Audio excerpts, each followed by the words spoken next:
Guys, we're back. This is Social Media Trends live on VNTV, the powers of entertainment. It's been a long time I saw you guys. I hope you guys have had a great time watching VNTV all through. Don't forget to follow us on our various social media handles and let's get interactive. Log on to our website www.vnationtv.com. There you get trending stories and of course you get to follow us to know all the activities we have for you right here on VNTV, the powers of entertainment. So a lot has happened in the passing week. Now I'm just going to bring into you some of the trending entertainment stories. Now in Ghana, we all know that when it comes to sound engineering in Ghana, the top or one of the most recognized or renowned sound engineer is Kewa. Now Kewa has come out to give his own opinion about the music guy who is the music guy is actually the music body regulating the activities that concerns musicians here in Ghana. Now he's come out to say that give music guy to a business oriented person, not a musician. Now, in the past couple of years now, there's been complaints on how the recent or the sitting Buhari's administration, who is leading the music, on the fact that they don't live up to their expectations or they are not carrying out their activities properly.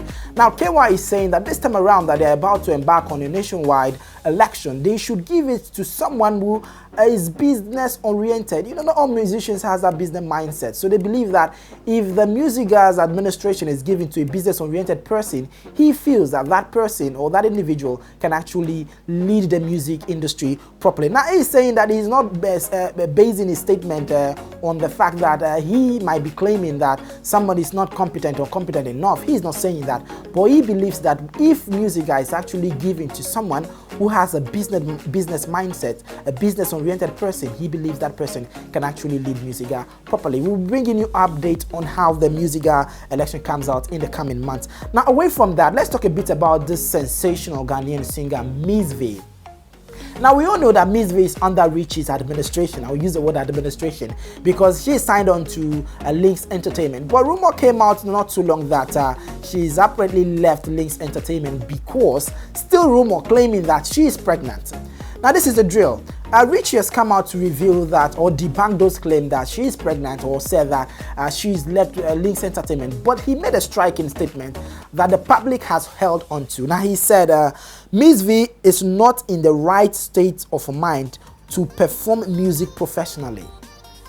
Now rumor came out that she was pregnant and she's left Lynx Entertainment. Now he's coming out to say that as it stands, Miss V is not in the right state of mind. I mean, what state of mind could she not be in that will make her not perform music professionally? Is it that she's actually pregnant? Well, if she's actually pregnant, it's a huge story for us here in entertainment firm. But at the end of the day, Richie has come out to debunk the fact that she's pregnant and also debunk that she's left Lynx Entertainment. We all know that this two has a little banter going on, but at the end of the day, when they bring update about their story, we'll bring it to you right here on VNTV, the powers of entertainment. Now let's move into Nigeria because that's the part I've been gingering for. So Omotola Ekende is saying that Nigeria is hellish under your administration or under your watch. Now she's saying that to Osinbajo, our vice president, and of course our sitting president, His Excellency Muhammadu Buhari. Now I'm just going to be reading to you the exact post Omotola gave on social media for us to see. Now she says, the country under your watch is hellish at Y.O. Osinbajo. She also tagged Buhari and of course NGR president. Now the lack of money in circulation, now coupled with the continuous assaults and killings by ununiformed men, will make this country implode. It is unbearable. Do something. Insecurity, fear and desperation everywhere. Now I think she's coming out to say this at the right time because the tons of killings we're getting from SARS and various killings in the northern part of Nigeria, it's becoming too much. Now she is saying that the nation is indeed in hell under the Osinbajo and of course Buhari's administration. They should do something about it because insecurity and fear, desperation is seriously creeping into the hearts of Nigerians and is definitely not going to take us to the promised land that they've actually promised us over the past couple of years now. So that is coming from Omotola Ekende, and I think she's not the only celebrity who's come out to speak about the insecurity and the regular, or the, I would say the frequent killing in Nigeria. Other celebrities have also spoken about it, so I think it's something the government should pay heed to. Now, away from Omotola's story, let's talk a bit about Helen Poor. I almost missed her name here. Now, Helen Poor has come out to reveal that she is saying that I don't hate my dad for raping my mom.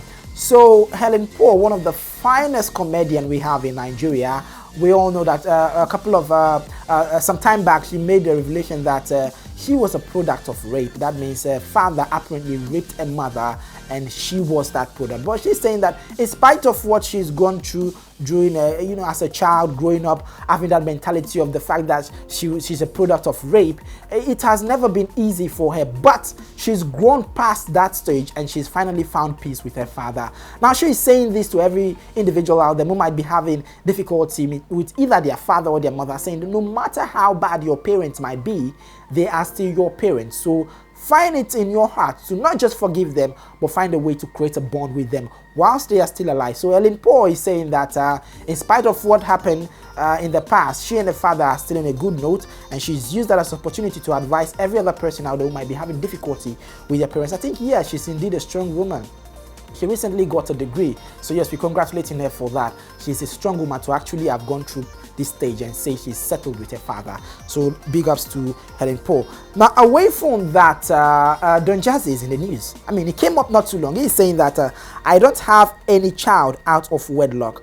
So there's been tons of report that Don Jazzy, in as much as he's come out to say, it's been rumored that he plans not to marry, or he plans to remarry soon or marry soon.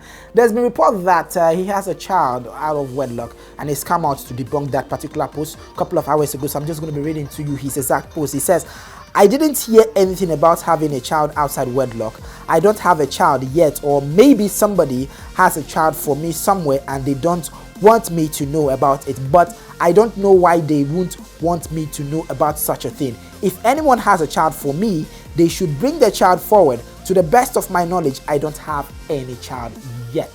So ending that particular post with the word yet, that is to tell you, yes, the man is indeed ready to have a child when it's time. But he's saying that as it stands right now, he doesn't have a child. So all those circulating rumors on social media, I think it's high time you put those rumors aside and just enjoy the man's great music. What is happening in the entertainment front when it comes to Ghana here? But those are the major stories. I have few people I'll be communicating with, or we're having a nice interview with right here. Someone came all the way from Nigeria just because of this interview. But before I delve into that interview, there's a thriller I would want you to watch. Check it out. Alpha, Syria, Tango. Romeo, Oscar, Papa.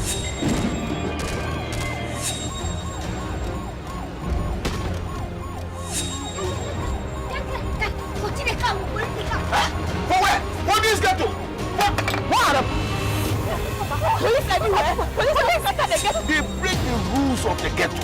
7 commandments. Bam! Allah. I said, finish the call, give me your phone. Call me the hero. The grace of Okro is a cassava shape, and the empty calabash cannot sink in the river. Hey! Don't fuck me up. Me, this country is me. Who have this country? What are we done? We control the bullet. How would they shoot bullet? I said the bullet. You will shoot bullet. Assistant me now.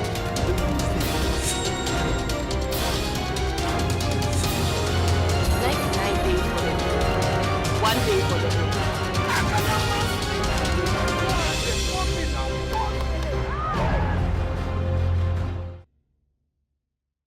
Alright, so that was a trailer to the film Later to Freetown by GCB's Entertainment. I have right here 2 amazing guests. Yes, I'm super excited right now because Mr. Solomon came all the way from Nigeria because of this. Welcome, sir. Thank you. And I also have Joycelyn Portugal right here. How are you doing? I'm fine, thank you. Good. And you? I'm awesome.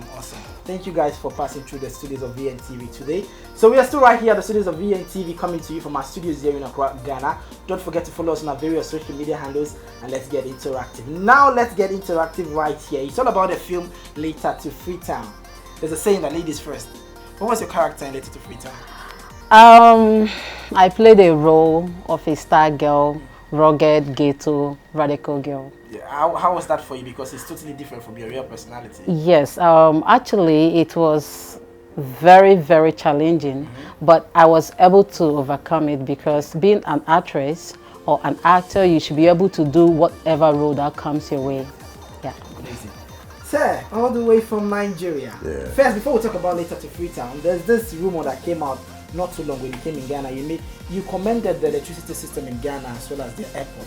And I've been hearing a little rumor somewhere that you finally relocated to Ghana. How true is that? Rumors everywhere. Anyway, truth remains what it is. You can't take it away from, what it is. In fact, the truth is that the government of Ghana has done so well in terms of provision of electricity. And every opportunity I have, I always want to say thank you to the government because, here's a country that doesn't have it as it were, like Nigeria. Yeah.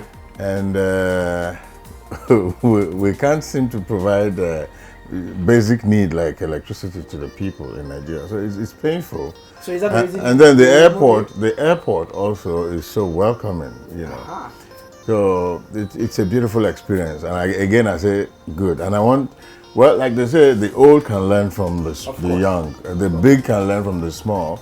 The government of Nigeria should please learn from Ghana government. Let's see what they did right to make life stable. Thank you.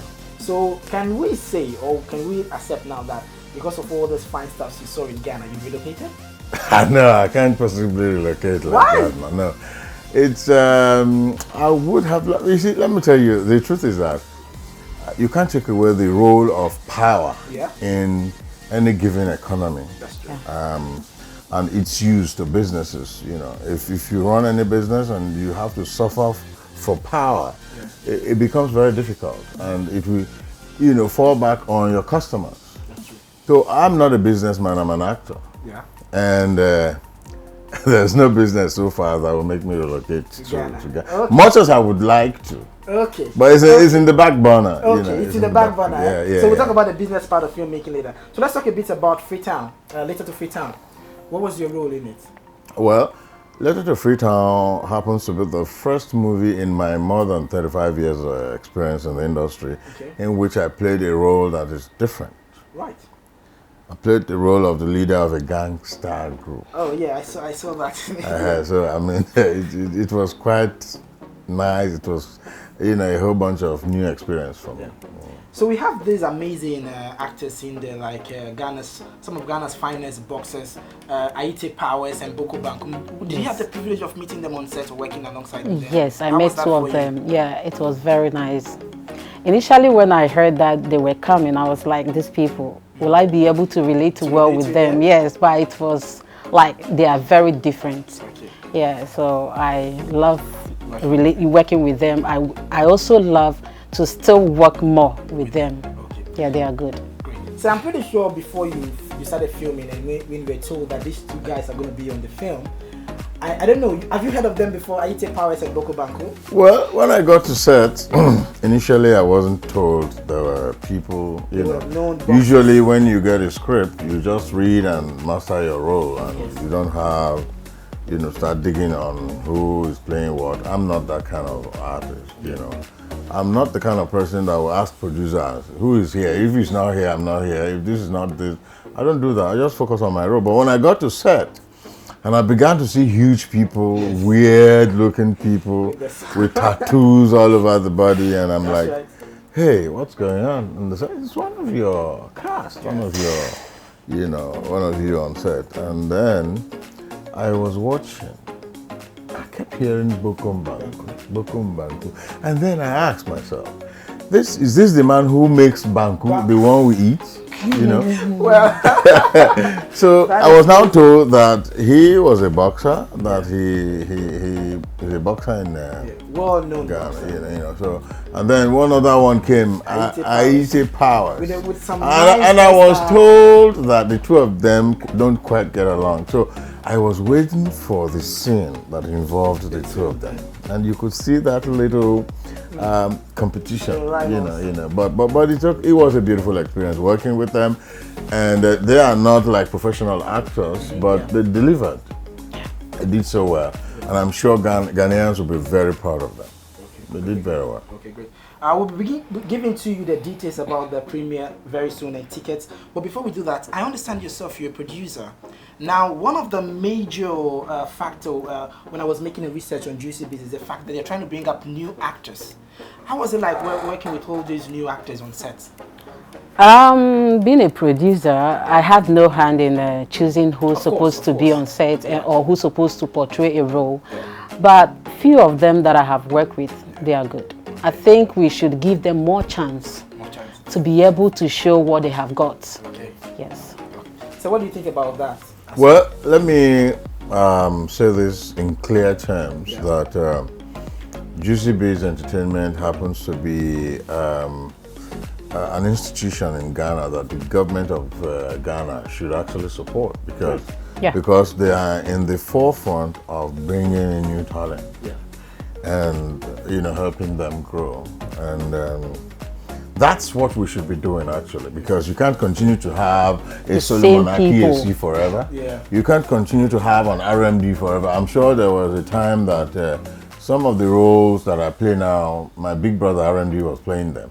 And today I have, mastered some of the tricks, There has to be someone coming behind us every time. The Omotolas, the Genevieves, the whoever you want to name, we should have people who are understudying them and coming, that can, because we're not here forever. That's just the point. So Juicy Bees is doing a great job. Juicy Bees, congratulations. You got it right. Juicy Bees. Okay. Whilst I'm about to wrap up with this will bring me to the question that I think I'll pass it to the two of you.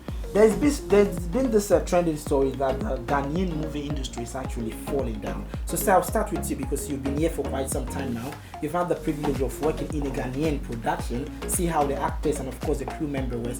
What do you think that when you compare that to what is happening and the production style we have in Nigeria, what do you think producers or filmmakers in Ghana need to do more to boost the industry? Well, the truth is clear that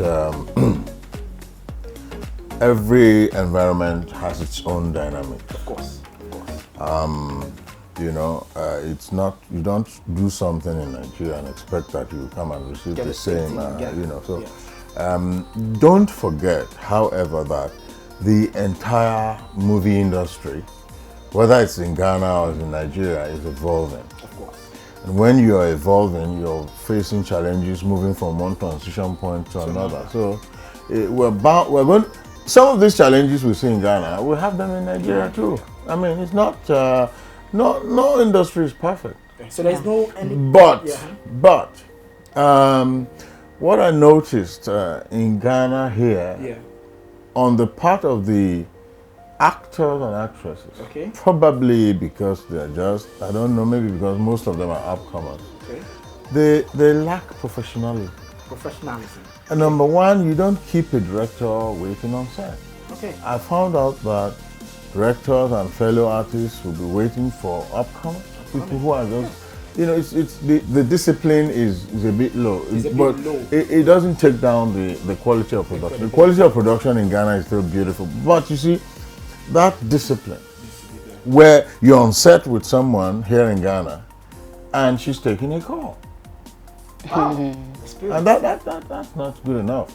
And then you're on set, and the call is from probably her boyfriend or girlfriend, or someone just seems to refuse to come on set because even though he or she knew he or she was going to be on set, and then they just call you a minute to shoot. They say, my data is not feeling well, I'm not coming.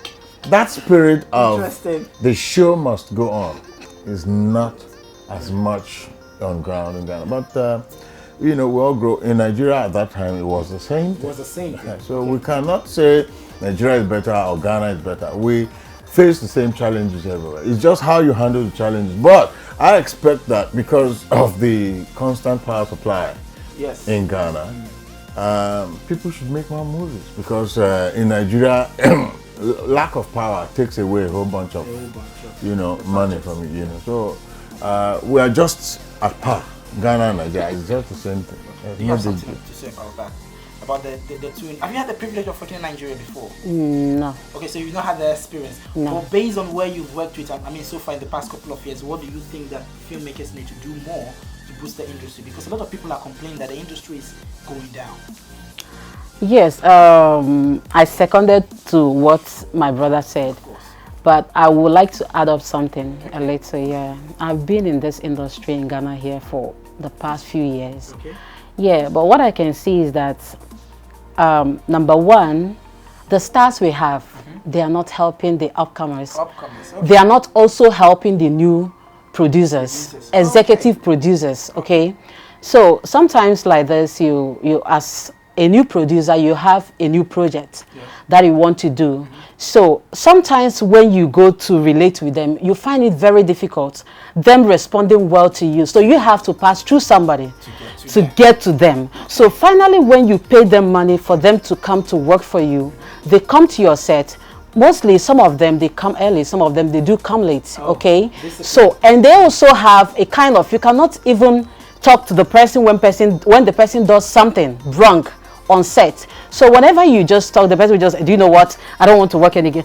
Don't worry, I'll send back your money to you. This and the person will just walk away. Maybe you have shot for 5 days. I think we have problem with that.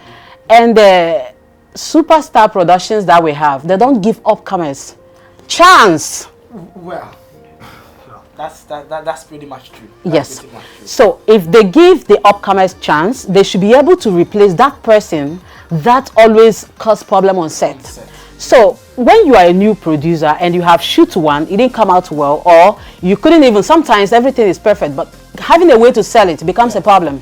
They will tell you that you have to pass through this person, you have to meet this person, before this person should be able to talk to this person. It's not even that your movie is not good.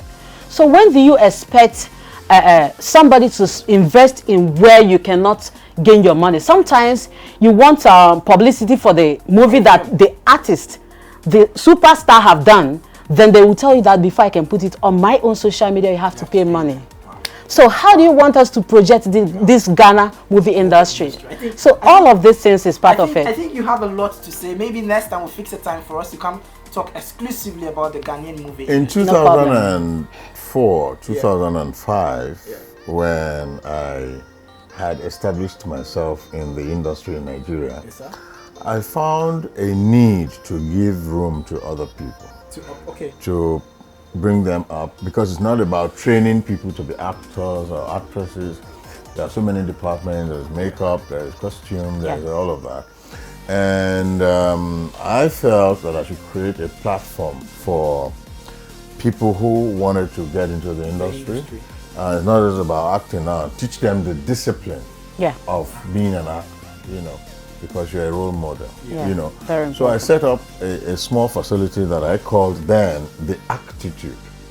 And it's a combination of acting and attitude, you know. So, and at that time, I know that between 2005 and 2009, when we moved, I had trained over 400 young people. And I think that can happen in Ghana here. Those who are already on ground, who have stabilized, as it were, could set up small, you know, structures to, you know, take these people through,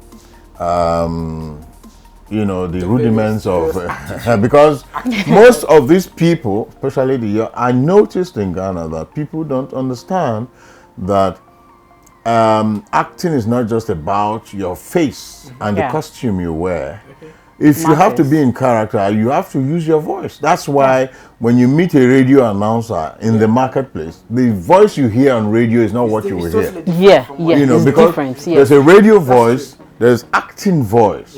Okay, you can't, even with my baritone voice, if I'm cast in a movie as a houseboy, I'm not going to use this voice. You know, but I see people on set, the same people who were screaming for Bangu a couple of minutes ago with their voice is the same voice they bring. And you know, so we need to do a lot of restructuring, as it were, in Ghana. So I think every actor out there, if you're watching this or if you're just joining us, you need to get the repost of this when it's uploaded on YouTube, because there is indeed some insightful lessons to learn from there. Now, finally, let's talk about Later to Freetown. So, this Saturday, right? Yes. Global Cinema. Yes. So why should people come watch this film? People should come to watch this movie because it's not just Letter to Freetown. It is letter to the world. Yes, to everybody. Because the story cuts across. It's about you. It's about me. You know, because you have fate, F-A-T-E, dealing with you. I have fate dealing with me. Like I always say, none of us here is where we ordinarily wanted to be. Yeah. You know, but we're here because we have no control over fate. I told someone a couple of days back, I said, I'll be happy to wake up in a Bugatti and I just cruise around town and enjoy myself, you know. But these things don't just come. Yeah. You want to work, grow up, get married, have children, have a successful life. We go through certain challenges in life, and you cannot say you haven't gone through one challenge or the other. And if you haven't, or you have, then you need to come see Letter to Freetown, because it teaches, you know, moral lessons on every scene, actually. And why should we come see this film? Yes, like my brother said earlier on, that it's not Letter to Freetown, it's a letter to everybody, to everybody. If you're a child, if you're an adult, it's a letter to everybody. So this movie is a movie that it doesn't limit people. A child can watch it, adults, grown-up person. It teaches a lot, a whole lot in life.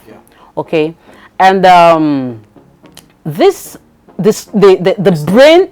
brain behind the scripting of it is very, very powerful. Yes. So it's not like usual things that we always see everywhere, that everybody, you know, whenever you watch a movie, you start it, you know how it's going to end. This one is totally different. Different twist. Yes. So come watch this Letter to Freetown, learn from it. It's very, very important. Yeah. Come watch it and learn from it. So the tickets here we have is 50 cedis for couple. Yeah. So I mean, this is quite cheap, and 30 cedis for Single. So if you following us on social media right now, or you're watching us right now, and you wonder where you can get a ticket, just call the number I'm going to be mentioning now. It's 0241 784 864. I'll take it again. 0241 784 864. Now when you call this contact, they can actually give you delivery for free. Yes. Yeah. So call the contact, you get delivery for free. 50 cedis for couple and 30 cedis for Single. Sir, And as you're buying this ticket, Yes. you should also know that I'll personally be there to welcome you. yes, the red carpet. Shake my hand. I'll be there with too. you, Come, let's hug take you, pictures. Take pictures with you. Befriend you. Yes. Welcome. Free friendship just for coming to see Letter to Freetown. Yes. Free friendship from the legend himself, Mr. Solomon Akiesi. Now, sir, before I let you go, your final words. And before that, how was it like working with the director, Mr. John Bosco? Well, it was a beautiful experience. The director himself, that production was a challenge to him too, because of the typical environment that we shot the movie, and I kept watching him throughout the duration of the shoot. He came through like someone who knew what he was doing, and that's why you see this result. You know, if you put in good effort, you like Sam Loco told me one day, he said, Solomon, if you pour cold water for front, you go match cold ground. If you invest well mentally, you come out with something as beautiful as this. Letter to Freetown is it. Okay. Good. Your final words? Yes, Director John Bosco, I've worked with him a couple of times. He's a very good director. He's also very good in scripting. I think when you have movie or a script or a story, I think he should be the right person. And it's very important when somebody script and you direct. The result that you're going to get will be different, yes. Great. So red carpet is starting from, so the first show here is 5:30 p.m. And the second show is starting from 8:30 p.m. I think probably red carpet will be starting by 5. No GMT, there's no GMT. So you know the meaning of GMT? Ghana man time. I'm just saying that off camera, but I mean, come on, I got to say GMT. No GMT. So red carpet is starting at 5, and the first show is starting at 5:30. Second one is starting at 8:30. So Nigerian time in NMT, huh? Yes, Nigerian man time, NMT. But right now we're doing GMT, Ghana man time. So yes, all these amazing actors are going to be there. And Bokum Bankum and Aite Paris, definitely they won't be fighting. We've seen them fighting on the red carpet, but they will definitely be on the red carpet to give you some, signatures and all that, right? Yes. And of course, a beautiful Joycelyn is going to be there. And of course, our legend himself, Mr. Solomon Akiesi, is going to be there. I want to say very big thank you to you guys for passing through. Thank you. Thank you so much. Okay, so this is still VNTV, the powerhouse of entertainment. Follow us on our various social media handles and let's get interactive. Log on to our website www.vnationtv.com. Subscribe to our YouTube channel because it's only there you can get to repost of all the exciting programs we have right here on VNTV. Once again, my name is Kelvin FMK. I want to say a very big thank you to the man behind the camera, Mr. Femi, and the man sitting on the editing bench, Triggered Larry. Don't forget to follow me on my Instagram, is Kelvin_FMK. Enjoy the rest of our programs.